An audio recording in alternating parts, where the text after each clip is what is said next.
دفتری خاطره را ورق زدم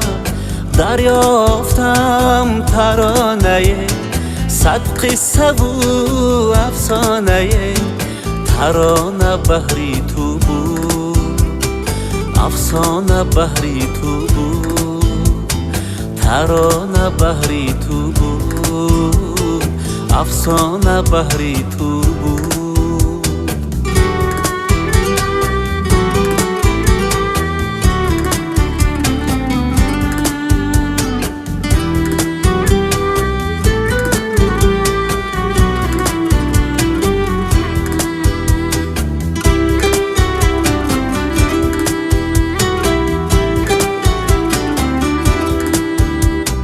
دیدم زیبایی مصرها زبان خنده های تو دیدم زیبا ز حرف ها سیرشک و گریه های تو چکیده اشکان من برای خاطره ها چکیده اشکان من برای خاطره ها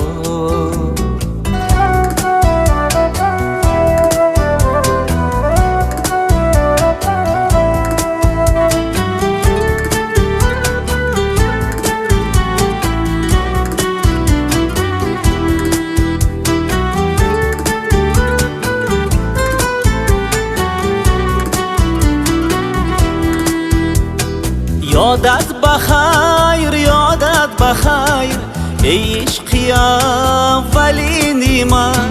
رفتی زی من به دوری دور ای قصه دیرین من نمیروی زی دلم تو هستی تازه گلم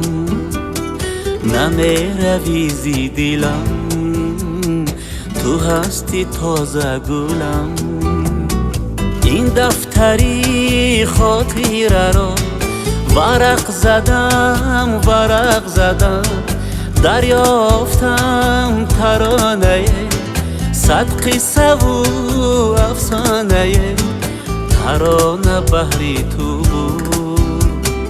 افسانه بحری تو بود ترانه بحری تو بود